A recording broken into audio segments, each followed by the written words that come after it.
So hi everyone, welcome to the late review. शुरुआत करते हैं आज की बिजनेस न्यूज़ के साथ। सबसे पहले अगर मार्केट को देखें तो मार्केट में आज मतलब निफ्टी 50 ग्रीन देखने को मिला है। ये 97 पॉइंट्स के साथ अब था। निफ्टी स्मॉल कैप 50 जो है ये 15 पॉइंट्स के साथ डाउन था। और निफ्टी मिड कैप 50 जो है ये भी ग्रीन देखने को मिला है। ये नियर अबाउट 25 पॉइंट्स के साथ अब था। और जो आज के टॉप 4 गेनिंग स्टॉक्स थे वो थे Infosys, TCS, HCL tech and Wipro. ये कोरस्पॉन्डिंग इन्फोसिस जो है 44 पॉइंट्स के साथ अब था। TCS 86 पॉइंट्स के साथ अब था। HCL टेक टेक 37 पॉइंट्स के साथ अब था। एंड विप्रो 5.20 पॉइंट्स के साथ अब था। मतलब नियर अबाउट देखें तो सारे के सारे HCL मतलब इंडियन IT स्टॉक्स जो हैं वो अप थे आज। और जो टॉप 4 लूजिंग स्टॉक्स हैं उनकी बात करें तो वो है Apollo hospitals, Nestle, Adani enterprises and Bharat electric. Apollo जो है नियर अबाउट 71 पॉइंट्स के साथ डाउन था। नेस्ले 9.90 पॉइंट्स के साथ डाउन था। एंड अडानी एंटरप्राइजेज 22 पॉइंट्स के साथ डाउन था। और भारत इलेक्ट्रिक को देखें तो ये -2.80 पॉइंट्स के साथ डाउन था।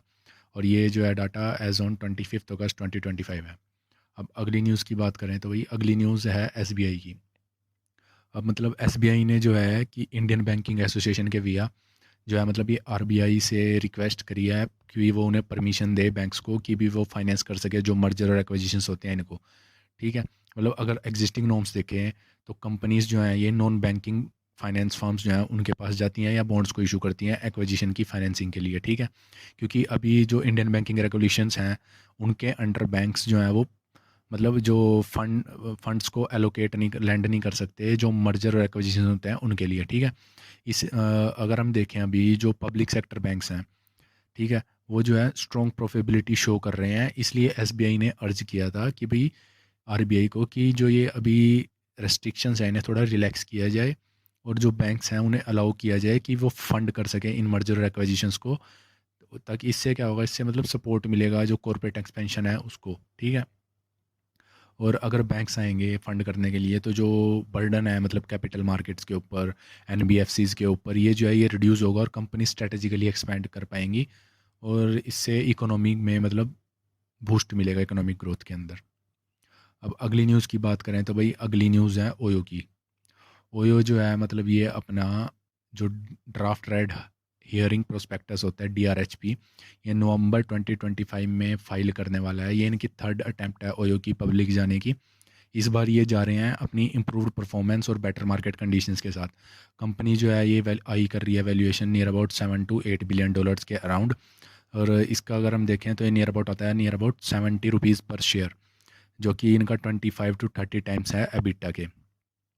और ओयो जो है और उसका जो मेजोरिटी स्टेक होल्डर है सॉफ्ट बैंक, मतलब वो एक्टिव डिस्कशंस में हैं उनके जो मेजर बैंक्स हो के जैसे कि Axis Bank, Citi Bank, Goldman सैक्स, ICICI, JM फाइनेंशियल और जेफरीज के साथ, ताकि मतलब ये जो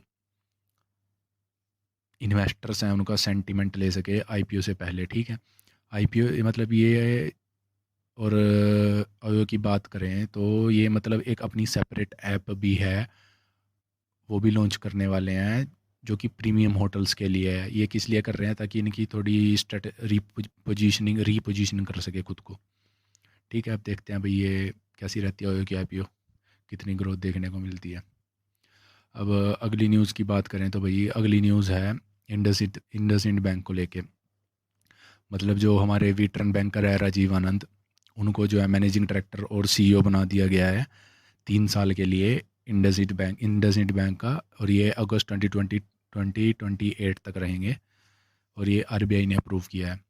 मतलब अगर हम इंडसइंड बैंक के अंदर देखें, इनका नियरली मतलब $230 मिलियन के अराउंड जो है ये फाइनेंशियली हिट किया था। क्यों? क्योंकि इनके मिस अकाउंटिंग थी कुछ इंटरनल डेरिवेटिव ट्रेड्स के अंदर, जिसके चलते जो फॉर्मर CEO है, डिप्टी CEO है, उन्होंने रिज़ाइन कर दिया था अप्रैल में। इसलिए इन्हें अपॉइंट किया गया है। और जो ओवरसाइट कमिटीज़ थी जो कि बनाई गई थी कि इस क्राइसिस को हैंडल करने के लिए, उन्हें भी डिसॉल्व कर दिया गया है। ठीक है, अब इनके अंडर जो राजीव आनंद है, इनके अंडर एज्यूम किया जा रहा है कि भाई बैंक थोड़ी अकाउंटेबिलिटी बढ़ेगी स्टाफ की। ठीक है, जो गवर्नेंस है वो थोड़ी मतलब मजबूत होगी और बैंक में जो दोबारा ग्रोथ देखने को मिलेगी। ठीक है, और जब इनको अपॉइंट किया गया था तो इनके स्टॉक्स ऑलरेडी 5% से सर्च कर गए थे मार्केट में। देखते हैं क्या ऐसी परफॉर्मेंस रहती है इनके बैंक की। अब अगली न्यूज़ की बात करें तो वही जो ट्रंप का टैरिफ कार्ड था, जो ट्रंप ने टैरिफ डाले थे अभी जो इंडियन ट्रेड थे उसके ऊपर, वो बैकफायर कर गया है। मतलब इसकी वजह से अभी मैं बता रहा हूँ क्या हो रहा है। मतलब इस जो ये ट्रंप ने टैरिफ लगाया था इसकी वजह से क्या हो रहा है, इंडिया, चाइना और रशिया, जिन्हें हम मतलब ड्रैगन, टाइगर और बियर अलायंस भी कहते हैं, ये मतलब एक साथ आ सकते हैं, ऐसी डिस्कशंस चल रही है। ठीक है, इनकी अगर तीनों कंट्रीज़ की जीडीपी की देखें तो वो नियर अबाउट $54 ट्रिलियन है। ठीक है, जिसमें इंडिया की सर्विसेज और उनका कंज्यूमर मार्केट है, चाइना का मैन्युफैक्चरिंग और रशिया की एनर्जी सेक्टर। मतलब इससे क्या होगा, यूएस की जो यूनिपोलर डोमिनेटेड ऑर्डर है वो थोड़ा उसको, वो मतलब उसको चैलेंज करेंगे ये तीनों मिल के। ठीक है, मतलब ये तीनों इकट्ठे आ गए तो वही बहुत अच्छी बात है इंडिया के लिए तो स्पेशली। अब भाई अगली न्यूज़ की बात करें तो अगली न्यूज़ है फ़्लिपकार्ट को लेके। मतलब इस मेगा फेस्टिवल सीजन के अराउंड फ़्लिपकार्ट जो है वो 2.2 लाख सीजनल जॉब्स क्रिएट करने वाला है, और जिसमें वुमेन हायरिंग जो है वो अप टू 10% इंक्रीज़ होने वाली है। और ये मतलब supply chain, logistics, last mile delivery roles के लिए है। ठीक है, जो कि इनकी बिग बिलियन डेज सेल्स होती है इसके अराउंड वगैरह, फेस्टिव सीजन के अराउंड ये जॉब्स आने वाली हैं। ठीक है, और इनके मतलब 650 फेस्टिव ओनली डिलीवरी हब्स हैं टायर 2 टायर 3 सिटीज़ के अंदर इस्टेब्लिश कर रही है ये मतलब फ़्लिपकार्ट, ताकि ये लास्ट माइल रीच को मैनेज कर सके। ठीक है, हॉलीडेज़ वाले दिन जो डिमांड्स बढ़ती है उसे मैनेज कर सके। और फ़्लिपकार्ट जो है इस बार डाइवर्सिटी थोड़ी उस पर मतलब फोकस है, मतलब वुमेन की हायरिंग में ये 10% इंक्रीज़ कर रहा है। और ये जो पर्सन होते हैं, इनके पर्सन विद डिसेबिलिटीज़, उस पर भी फोकस है, उनकी हायरिंग में इंक्रीज़ करेगा। ठीक है, और ये मतलब कंपनी जो अपनी ऑपरेशन को अक्रॉस 28 स्टेट्स के अक्रॉस एक्सपैंड करने वाली है, और ये एआई का लेवरेज करेगी अपनी डिमांड को प्लान करने के लिए, ऑटोमेट करने के लिए। ठीक है, मतलब ये हायरिंग क्या है, ये हायरिंग ये दिखा रही है कि भी इंडस्ट्री वाइड प्रिपरेशन होने वाली है। जैसे अमेजन इंडिया ने भी इटसेल्फ खुद क्रिएट करी थी 1.5 लाख सीजनल जॉब्स इस फेस्टिव सीज़न के अंदर। ठीक है, अब अगली न्यूज़ की बात करें तो भैया अगली न्यूज़ है ओपन एआई को लेके। मतलब ओपन एआई की जो इन्होंने न्यू दिल्ली में ऑफिस सेटअप करने वाले हैं उसके लिए जॉब ओपनिंग्स आ गई हैं।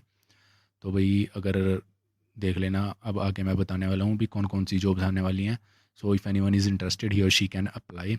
और भाई मतलब अच्छी कंपनी है, अगर किसी को मतलब अच्छी क्या, बहुत अच्छी कंपनी है, बहुत कुछ सीखने को मिलेगा। तो if you are eligible apply कर देना भाई।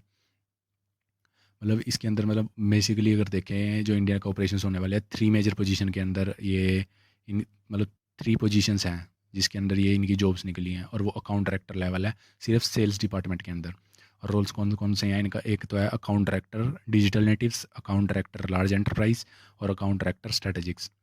मतलब हर एक रोल के अंदर सिर्फ इनका सिर्फ ये है कि एआई को ये अडोप्ट करा सकें सेल्स साइकिल्स के अंदर, रिसर्च इंस्टीट्यूशंस और इंजीनियरिंग टीम्स के साथ पार्टनर करके। ठीक है, जो इंटरेस्टेड कैंडिडेट्स हैं भाई वो अप्लाई कर सकते हैं ओपन एआई के ऑफिशियल करियर पेज पे जाके। अपनी लोकेशन को इंडिया फिल्टर कर देना तो तुम्हें रोल्स दिख जाएंगे, और अपने डिटेल सबमिट कर देना। ठीक है, और ये मतलब ये हायरिंग जो ये ओपन एआई की हायरिंग मूव है। ठीक है, ये क्या, ये मतलब हमें ये दिखा रही है कि भी जो लीगल एंटिटी है ये मतलब सच में सेटअप करने वाले हैं, सिर्फ हवाई बातें नहीं हैं। ठीक है, और ये सेटअप कब होने वाला है, ये near about at the end of इस ईयर के एंड तक, मतलब 2025 के एंड तक ये सेटअप कर देंगे। ठीक है, और अगर हम अब देखें तो इंडिया के अंदर जो चैट जीपीटी के यूज़र्स हैं वो क्वाड्रपल्ड कर गए हैं भाई, बहुत तेज़ी से ग्रो कर रहा है चैट जीपीटी। मतलब इंडिया की देखें ये सेकंड लार्जेस्ट मार्केट है ग्लोबली चैट जीपीटी के लिए। और ये एक्सपेंशन जो है ये ओपन एआई का मतलब इंटेंट शो कर रही है कि भी वो इंडियन यूजर्स के साथ डीपली मतलब एंगेजमेंट को डीपन करना चाहते हैं, इंडियन यूज़र्स के साथ, बिजनेस के साथ और एजुकेशन स्टेक होल्डर्स के साथ। चलते हैं भाई अगली न्यूज़ की तरफ। तो अगली न्यूज़ है कोइन बेस को लेकर। मतलब भाई कोइन बेस के सीईओ ने तो ना सीधा ही फायर कर दिया उन इंजीनियर्स को, मतलब जिन्होंने रिफ्यूज़ कर दिया था कि भी वो एआई टूल्स को अडोप्ट नहीं करेंगे। ठीक है, मतलब करंटली अगर देखें तो इनका 33% कोड जो है वो एआई रिटर्न है, और ये मतलब उसे 50% तक ले जाना चाहते हैं इस क्वार्टर के एंड तक। ठीक है, मतलब इस एआई से जो क्या है इनकी डेवलपमेंट एक्सेलरेट हो गई है, कोड रिव्यूज़ जो है वो जल्दी जल्दी हो रहे हैं। बस अभी ह्यूमन का इंटरवेंशन इन मतलब इनके प्रोडक्ट में अभी ज़रूरी है, वो इसलिए है क्योंकि इनकी फाइनेंशियल सर्विसेज है, सब कुछ एआई के ऊपर नहीं छोड़ सकते ये। और जो ये मतलब स्टेटमेंट है उनकी, मतलब जो इन्होंने किया है ये सिर्फ ये दिखा रहा है कि भी टेक्नोलॉजिस्ट जो हैं, मतलब जो टेक इंडस्ट्री में हैं, उनके लिए कितना ज़्यादा ज़रूरी है एआई सीखना, एआई टूल्स को सीखना। अगर नहीं सीखोगे भाई तो निकाल दिए जाओगे। तो इसलिए अपग्रेड करते रहो अपने आप को। टेक क्या, किसी भी इंडस्ट्री में हो तो एआई तो अब तुम्हें आना ही चाहिए, एआई टूल्स। अब अगली न्यूज़ की बात करें तो भाई अगली न्यूज़ है माइक्रोसॉफ्ट की तरफ से। मतलब जो माइक्रोसॉफ्ट के चीफ़ हैं, एआई चीफ़ मुस्तफ़ा सुलेमान, मतलब उनको डर लग रहा है कि भाई एआई एक दिन अपने सिटीजनशिप राइट्स भी मांग लेगा। क्यों, ऐसा क्यों? क्योंकि अगर मतलब पब्लिक की जो परसेप्शन है वो एआई की तरफ मतलब पूरी पूरी तरह से कॉन्शियस होगी, तो वो एआई राइट्स के लिए मतलब डिमांड करेगा अपने सिटीजनशिप राइट्स के लिए, जो कि डेंजरस हैं बहुत ही ज़्यादा। क्यों? सुलेमान का कहना ये है कि भाई हमें एआई जो है ह्यूमंस के लिए बनाना चाहिए, ना कि ह्यूमन की तरह बनाना चाहिए।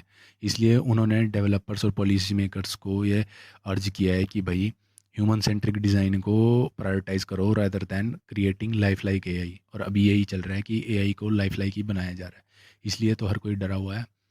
रादर दैन हमें एआई को ह्यूमन के लिए बनाना चाहिए कि भी human as a human being हमारी उसके साथ एआई को यूज़ करके हेल्प हो। लेकिन अभी एआई को डेवलप इसलिए किया जा रहा है, ऐसा किया जा रहा है कि भी वो इंसान की तरह डेवलप किया जा रहा है, जो कि तभी तो सब लोग डरे हुए हैं एआई से। जो बना रहे हैं सबसे ज़्यादा वही डरे हुए हैं। अब अगली न्यूज़ की बात करें तो भाई अगली न्यूज़ है ओपन एआई ने जो है अपना जो इंडिया का फर्स्ट लर्निंग एक्सेलरेटर है वो लॉन्च कर दिया है।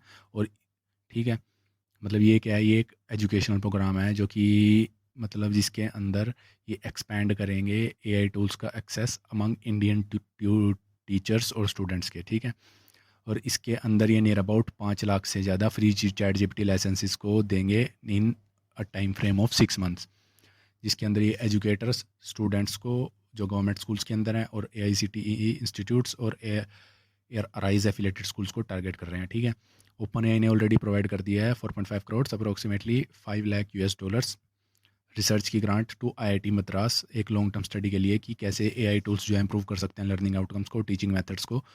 ठीक है, ताकि ये बाद में रिलीज़ कर सके इस रिसर्च को कि पब्लिक के लिए कि कैसे एआई हेल्प कर सकता है। ठीक है, और ये इनिशिएटिव जो है ये लिया गया है जो एजुकेशनल स्टेक होल्डर्स है including ministry of education, AICTE, rise member schools. ठीक है, ताकि ब्रॉड अडोप्शन हो सके, ट्रेनिंग हो सके और रिसर्च बढ़ सके एआई के अक्रॉस।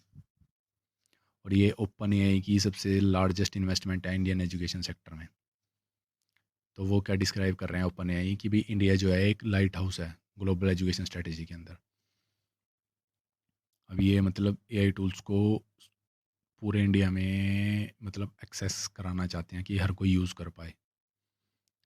ठीक है, तो डेट्स सेट फॉर टुडे भाई। अगर डेली ऐसी बिजनेस न्यूज़ चाहते हो, देखना चाहते हो, तो वो प्लीज़ चैनल को सब्सक्राइब कर देना। अगर वीडियो पसंद आई हो तो भी लाइक भी कर देना और शेयर भी कर देना। So that's set for today, thank you, कल मिलते हैं।